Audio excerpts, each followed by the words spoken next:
Hello, parents. My name is Michelle Reagan. I'm recording this presentation for you in case you were unable to attend the back to school night.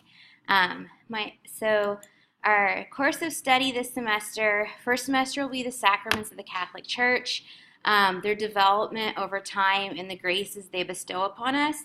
And then second semester will be morality. A little bit about myself. I have a BA in Political Science and Religious Studies from USC. I have an MA in Religious Studies from Cal State Long Beach.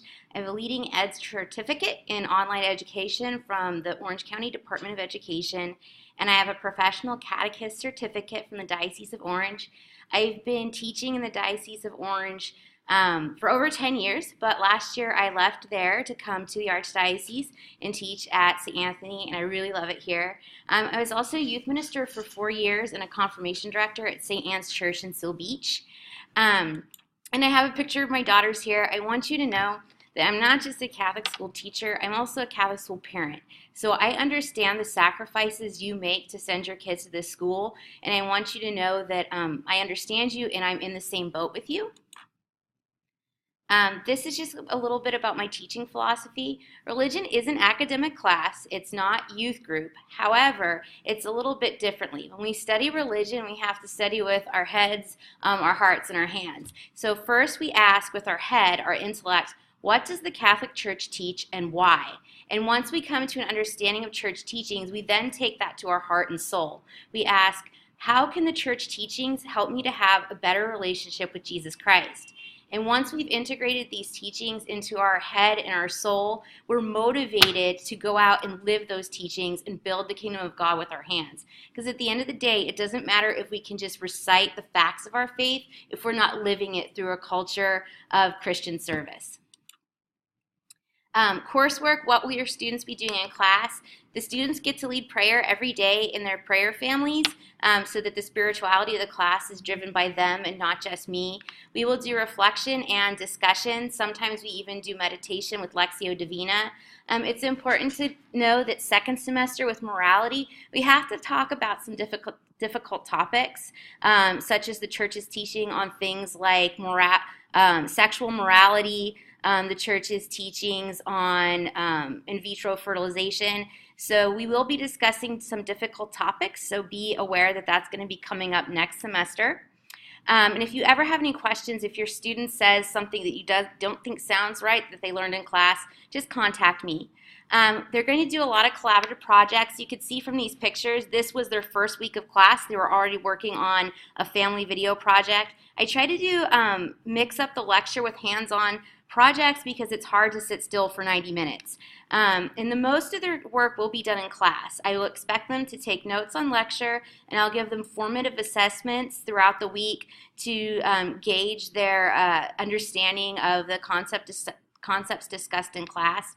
The majority of the work should be happening in class. For homework, the main thing would be small, brief readings from the text, possibly a video lecture with a quiz for assessment, and then the final portfolio, which will be in lieu of a final exam. So the majority of work should be happening in class. If you're seeing zeros in the grade book because they're not doing their classwork, it's time to discuss with them about staying on task. I want them working in class because if I send them home to do all their work, I can't help them when they're at home. I want them working with me, so I'm there to help them if they have questions. Oh, there it goes. Whoops, what happened there? All right, so service project, as juniors, they're required to do 30 hours of service. Last year, all the religion teachers did the service project the same way. This year, we decided to each do it differently based on the needs of our students. So for the juniors, they're already expected to be doing 30 hours of service. They need to document that service by taking photos and videos and logging their hours in a table. They will present their service at the end of the year on April 30th by showing a video of their service. So they don't have to write a paper, they just need to keep a log of the hours, and they're going to make a video showing what they did.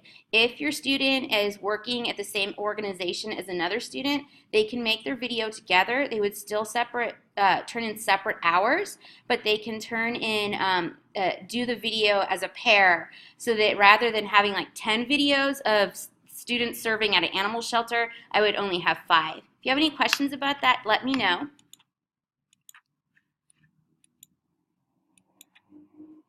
Grading. Grading is based on points. Every assignment has a given number of points, and they're given a rubric, so they'll know how they'll be graded. None of the grades are weighted. Rather than taking a traditional final exam, we're going to do a final portfolio. Using Schoology, they're going to reflect on their work throughout the semester. I'll start working on this when we finish the first unit and show them how to do it, and then it's expected that if they're done with their classwork early, they should be working on their final portfolio, so it doesn't become a burden at the end of the semester. Basically, what the portfolio will be is a written reflection on 5 assignments that they found particularly meaningful throughout the semester, and then a final reflection which they will present in class on the day of finals, and they should also make a video of their final reflection so that if we don't have time to finish all the presentations in class, I still have a record of it for grading. This year the religion department is not accepting late work, but that shouldn't be a problem because most of your students' work will be completed in class. Incomplete work is acceptable, so if they were off task and they only finished half of an assignment, they should turn in that half and they'll get credit for what they did. Extra credit, 20 points per semester. There are many opportunities for extra credit. One opportunity is to donate tissues or hand sanitizers for 5 points extra credit up to 10 points. Later on the semester, we already have our school art supplies, but if we run low, we need new markers or crayons, maybe that could also be another opportunity for extra credit. I'll let the students know. So our technology, of course, we have our wonderful iPad program. Try to remind your student to charge the iPad before they go to bed, but since they use them all day, they tend to drain battery by the end of the day. So if they ever need to charge their iPad, they can always leave it in my classroom over lunch or break so it can charge. I have here, Schoology is where you find information about what's going on in the class. My Schoology page is organized based on chapters or topics. So right now we're in the Chapter 1 folder. So that's where your student is going to submit most of their work. If that's going to present a problem for your student, let me know and we can work something else out. Then PowerSchool is where they check their grades. I update it weekly. If they ever find a mistake in their grade, they should email me and be very specific. Tell me their name, their period, and specifically what the assignment was and what the mistake was. So did they turn it in and I gave them a 0, or did I give them an incorrect score? And I will fix that as soon as I can. And I apologize in advance if I make mistakes. It does happen. I try to be conscientious, but it's a lot of data entry, and sometimes numbers just go in the wrong column. So if there's ever a mistake, just let me know and I'll fix it. So that is our presentation. If you ever need to contact me, feel free. Don't ever worry about contacting me. My email is right here, michelle.reagan@longbeachsaints.org. Thank you, parents, for your support, and I'm happy to have had this opportunity to introduce my class to you.